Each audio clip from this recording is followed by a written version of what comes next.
On est avec Anna Carolina. On a parlé beaucoup des bienfaits de l'écoute. On a parlé de ce que ça fait à la personne écoutée, à la personne écoutante. On a parlé de l'énergie et tout. Maintenant, on va parler santé et santé mentale. Donc, le lien entre l'écoute et la santé mentale. Donc, Anna Carolina, j'aimerais ça t'entendre sur, selon toi, c'est quoi les liens entre l'écoute et la santé et l'écoute et la santé mentale?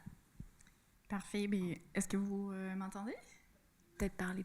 Excellent. Et bon, il y a beaucoup de liens entre l'écoute et la santé mentale en particulier. En fait, on parle beaucoup de certains éléments comme l'adoption des saines habitudes de vie, habitudes de sommeil, d'alimentation, mais peut-être on ne parle pas beaucoup de cet impact des relations sociales dans la santé et la santé mentale. Donc, les contacts humains, les relations humaines positives, saines, sont très importantes pour la construction, le soutien de la santé mentale positive. Mais comment est-ce que nous construisons alors cette relation? Mais c'est parmi l'écoute. Donc l'écoute a un rôle fondamental dans le maintien, le développement d'une certaine qualité des relations interpersonnelles et permet de créer un environnement aussi dans lequel une personne peut se sentir en sécurité et où il y a un développement d'une confiance mutuelle aussi. La confiance en soi, les sentiments de sécurité, c'est des facteurs clés pour la santé mentale. Les relations sociales de qualité aident, entre autres, à réduire le stress, aussi à donner un certain sens dans notre vie. On a vu tantôt certains éléments ou certains mots-clés qui ont été nommés. J'ai noté acceptation de soi, sentiment d'appartenance, capacité d'adaptation, autonomie, demande d'aide. Donc, c'est tous des facteurs qui sont clés pour le maintien d'un bon niveau de santé mentale. On a parlé de la stratégie CDC et maintenant, bon, c'est des stratégies qui permettent de faire une efficace gestion des émotions, gestion des stress. J'aimerais aussi faire le lien entre l'écoute et la santé mentale dans des situations un peu plus de crise psychosociale. Donc, on a vu dernièrement des situations qui peuvent avoir un impact grand sur les êtres humains, sur les communautés, des inondations, juste pour donner un exemple. Bon, l'écoute, c'est un des principes et clés des interventions qui favorisent, dans le fond, le développement des relations ou des fonctionnements, dans le fond, adaptatifs après cette situation de crise. Donc, je vous parle des premiers soins psychologiques, probablement vous l'avez déjà entendu. Donc, c'est l'écoute, écouter le besoin, c'est dont la personne a besoin à ces moments. Quand la personne se trouve dans une situation de crise, c'est fondamental pour aider à que la personne puisse retrouver son sentiment de calme, qui commence à revoir ou reprendre ou se rapprocher de ses repères. Aussi, je peux dire que l'écoute a un rôle très important dans le développement de l'empathie. L'empathie aide à comprendre, à se mettre à la place de l'autre, à comprendre, à accepter les différences. Et ça permet aussi à développer des relations saines à partir de la compréhension de la différence, sans faire la distinction, mais vraiment l'acceptation de la différence. Et je pense, Jean Tremblay t'a parlé au début de comment la construction de cette relation saine aide à la construction de préjugés, de discriminations, donc ça aide à la création d'un environnement un peu plus sain et bienveillant. Merci, Anna Carolina. Et maintenant, j'aurais envie de t'entendre parler, mais qu'est-ce que c'est la santé mentale positive? Excellent. En fait, si nous commençons la santé mentale, dans le fond, c'est cette disposition qui nous permet de ressentir, de penser, d'agir, afin qu'on puisse jouir de la vie, à surmonter les obstacles que nous tous avons à tous les jours et à contribuer dans la vie en communauté. Donc, nous sommes des êtres qui nous sommes en continuellement en communication, en interaction avec d'autres personnes. On parle ou on ajoute cette qualificative positive normalement parce qu'il y a une certaine tendance à associer la santé mentale à la notion de trouble mental. Donc, en trouble, on peut parler par exemple de dépression, de troubles anxieux, troubles de personnalité. Donc, on utilise santé mentale positive pour en faire cette distinction et pour nous rappeler que nous tous avons une santé mentale que nous devons protéger. C'est quelque chose sur laquelle nous devons investir comme des êtres humains, mais aussi comme des individus, mais comme des personnes qui appartiennent à une communauté. Et ce qui est important aussi de se rappeler, c'est que cette santé mentale, elle va au-delà de l'absence de troubles mentaux. Donc, on peut dire parfaitement qu'il y a une personne qui vit avec un trouble mental diagnostiqué peut jouir effectivement d'un bon niveau de santé mentale.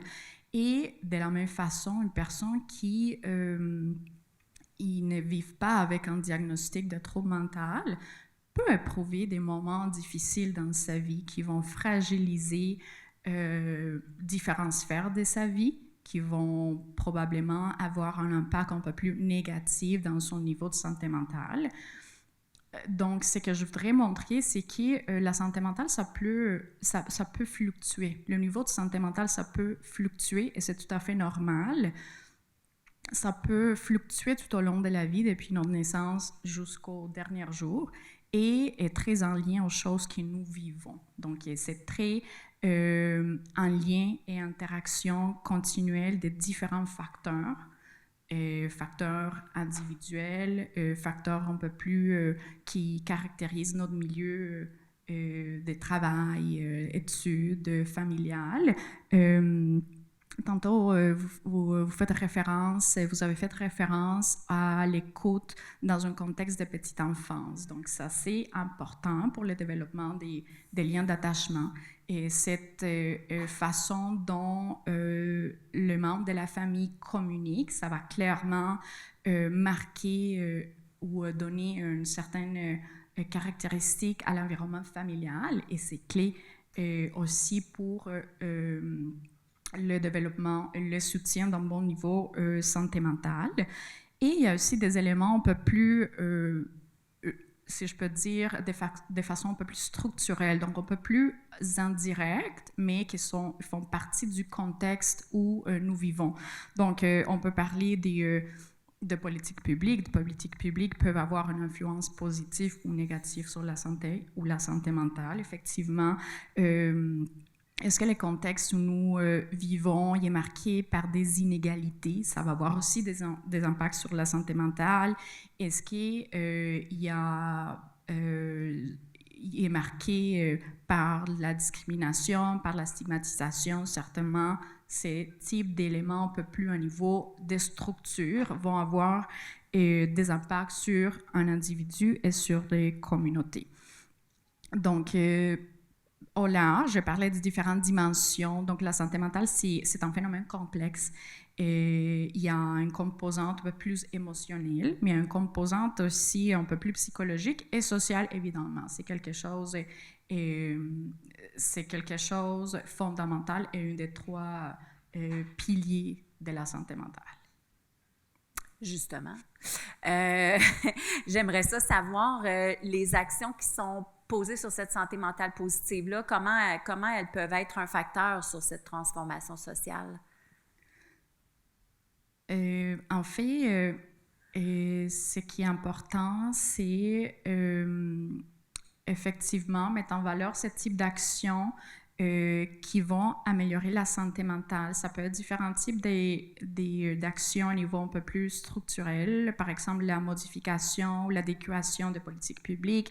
Ça peut être des interventions un peu plus à niveau individuel ou communautaire, comme ce qui il a été nommé tantôt par Sadia, des initiatives ou des stratégies comme les éclaireurs en santé psychologique, les sentinelles aussi en situation de détresse, en prévention suicide. C'est sûr que c'est des interventions qui vont aller toucher soit des individus, soit des communautés, mais c'est important de se rappeler que toutes les initiatives à niveau individuel, communautaire et on ne peut plus au niveau social sont fondamentales pour la protection de la santé mentale.